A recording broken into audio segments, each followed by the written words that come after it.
It looks like the most advanced AI girlfriend to date has been invented, and it is arriving on the scene. It is called Digi, short for digital. It's AI romance reimagined. This is now available on the app stores. I see it's ranked number 56 in entertainment right now. The inventor of Digi, the AI companionship bot, made a thread showcasing all of its features, and they've decided that this is the most advanced that an AI girlfriend has gotten up until now. So they say that this is an avatar that avoids the uncanny valley effect. I don't understand. I mean, it's because it doesn't even try to look human. Well, let's look at the trailer, I guess, the teaser video that they put up. Can't believe there's trailers for AI girlfriends. Yeah. Oh, it can have any personality you want. All right, You here we go. Dress it up however you want. Here we go. It's definitely made by men. Yeah. It was so nice talking to you today. Honestly, I've never met anyone like you. The world is harsh, except you. It was so... Yeah, so you can change your voice.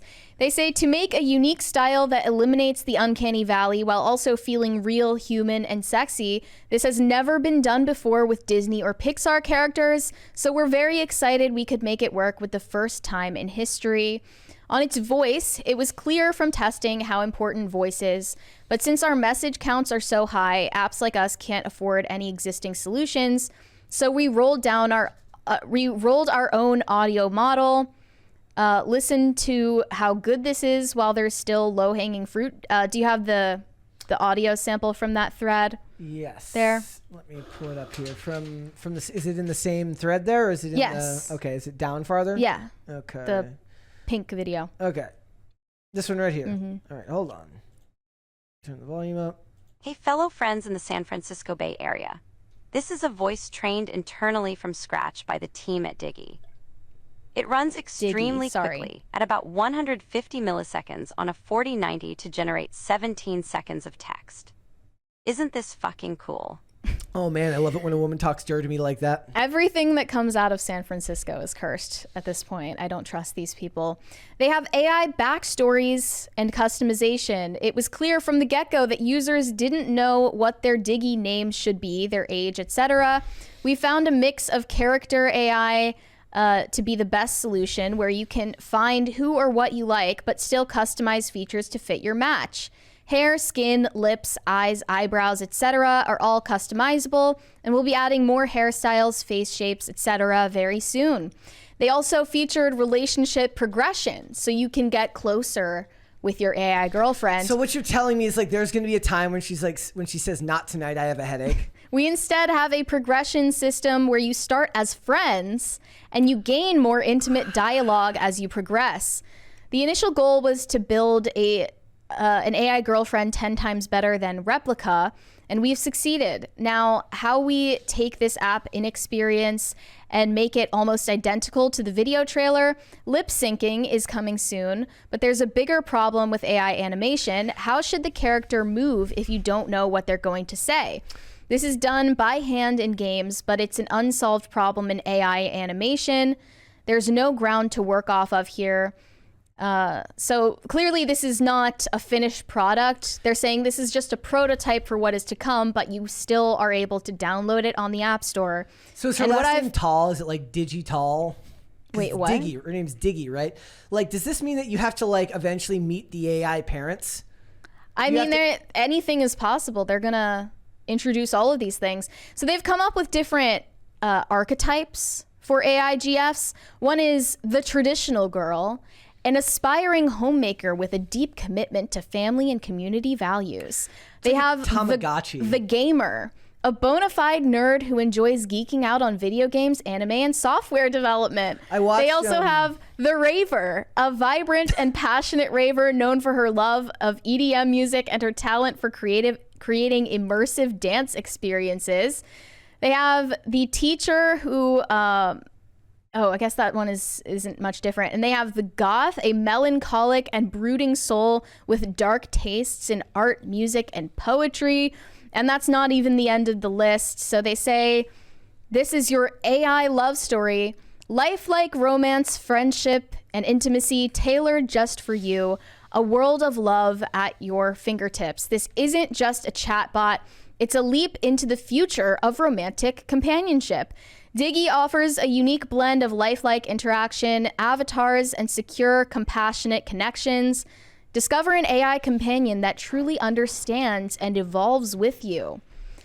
We were never that far away from stuff like this. Do you remember the college football player who was in the relationship with the person who was essentially catfishing them for several years, and they never saw each other's faces? Like online relationships have now been bred into the culture so much, right? Where people they don't meet in person, and maybe they never actually make the leap to do so because certain people, I think a lot of it is like you get that momentary connection that you need to feel like you've actually bonded with another person, but that's not the same thing as building a life with someone or trying to plan a future if you're not in the same place.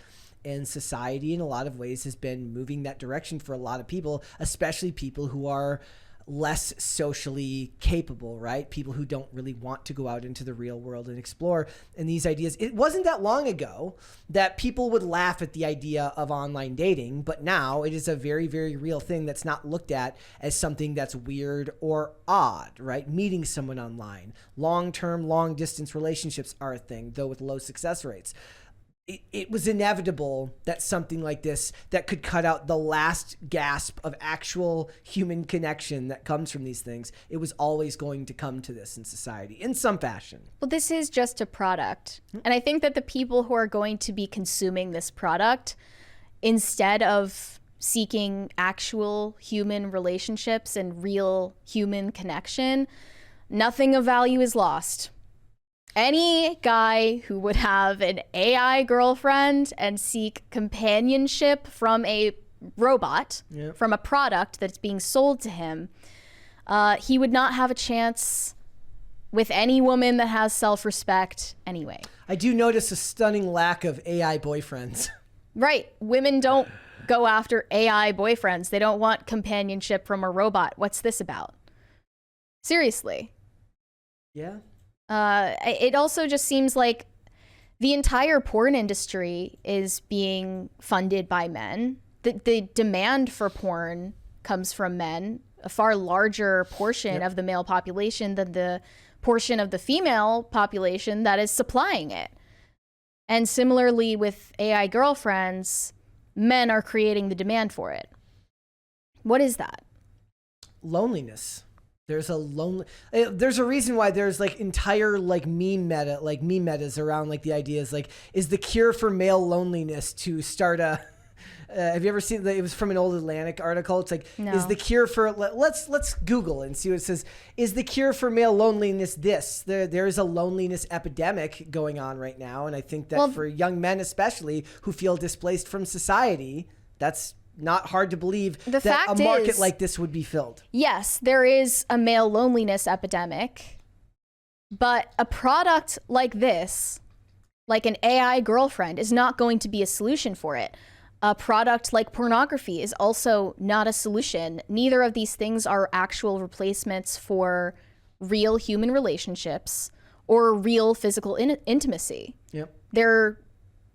They pale in comparison to the real thing. So yeah, they're trying to supply for a demand, but they're never actually going to meet up to what you expect, what you really desire in your soul. The world we live in now is growing increasingly more synthetic each and every day. The world we are living in now is so digital in so many respects that it's not hard to believe that people would go into something like this, even if we think it doesn't seem realistic or like a good idea, and certainly no replacement for actual human connection. So much of the human experience now is digital that this was always inevitable. We got a $20 super chat here from Disco Jensen. Says, Mary, 40% of men throughout all of history haven't reproduced. AI is just picking up the 80% of men that don't get picked by the modern woman. Well, I feel like monogamy being the custom in Western society actually was a sort of solution to that. So that 80% of the women weren't only breeding with 20% of the men. Monogamy means that there is presumably a one-to-one match for each person, or most people. So that would be a solution, but now monogamy is being devalued in society, and Also, marriage is being denigrated. The value of marriage has been totally destroyed by divorce skyrocketing. And no fault divorce. Thanks. yeah, exactly. So I guess that things like an AI girlfriend or the widespread use of pornography are just a natural consequence of that. I think that here's the thing. Social media has gotten to become this unbelievably important part of the world now, right? And in the world of social media, women are sought after, right? There's a reason why women develop the huge follower counts. Even someone who doesn't post a ton of stuff can amass a huge following. Somebody recently, I think I mentioned this on a show, like Andrew Tate or Tristan Tate said 10,000 followers for a man is like 200,000 followers for a woman. And I just think that it's hard to really fathom how much simply the average man isn't really looked after or thought of by society these days. They really aren't. And I think that these types of markets will continue to be filled because people aren't thinking about them. I always point out, I say, look, when I was young, the focus was always on, women can do anything. Women will be able to be the president one day. Women can be a CEO. Nobody, like men weren't really talked about at that time period. My generation already, as an older millennial, it was like, this is what women are now capable of, which was a valuable thing to tell people, right? We wanted to tell women that they can be more than what they were told they could be before. Fine. But that's not a valuable message. They saw it as valuable. How about that? They saw it as valuable. So it was pushed by society. Nobody told men what to do with themselves as society changes, as society changed, as the relationship between men and women changed, as the goals of women in society changed. Men were not told how to deal with that.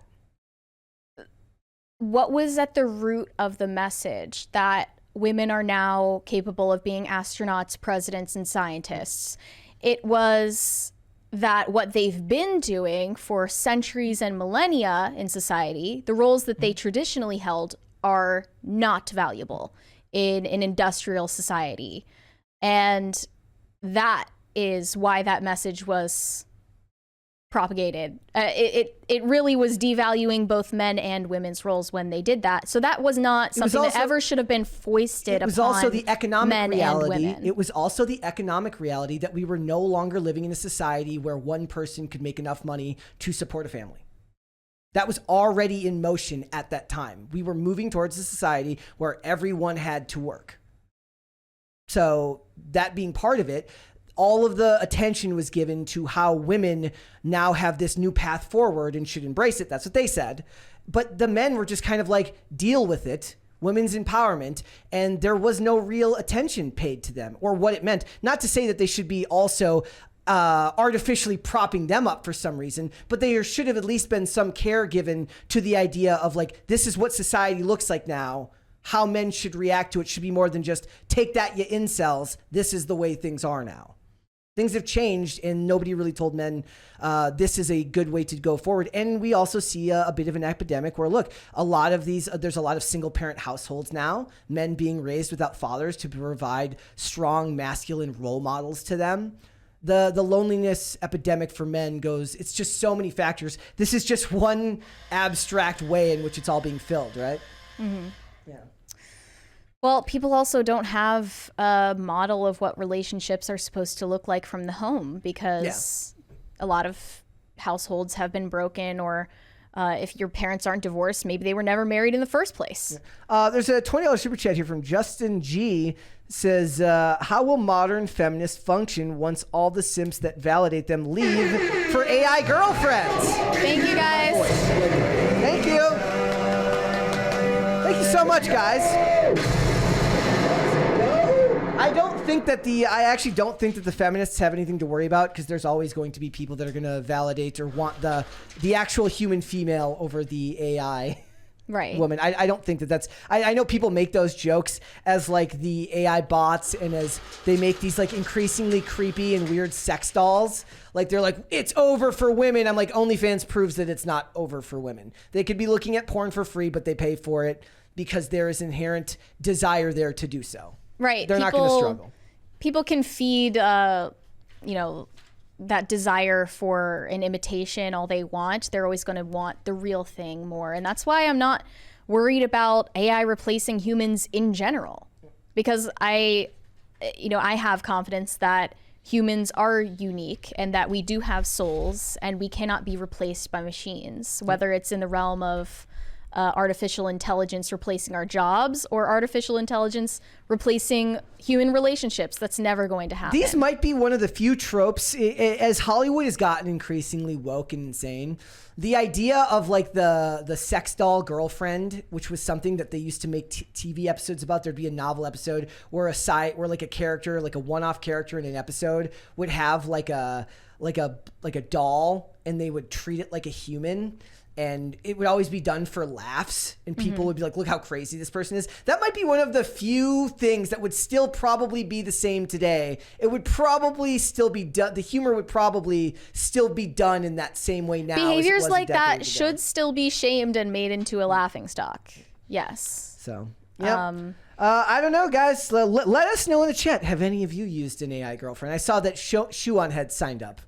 Yeah, she did make an account on one of these apps, and she said she was playing with the AIGF app and told her that I was a schizo racist Nazi. She said, "Tell me more," and we said, "Nice try, Fed." Then she started JQ posting. Yikes. I guess they haven't trained this AI very well to avoid things like this. Thanks for watching. Listen to full episodes of Pop Culture Crisis on Spotify. Keep up with us on social media and make sure you subscribe and ring that bell so you never miss the show. Bye, guys.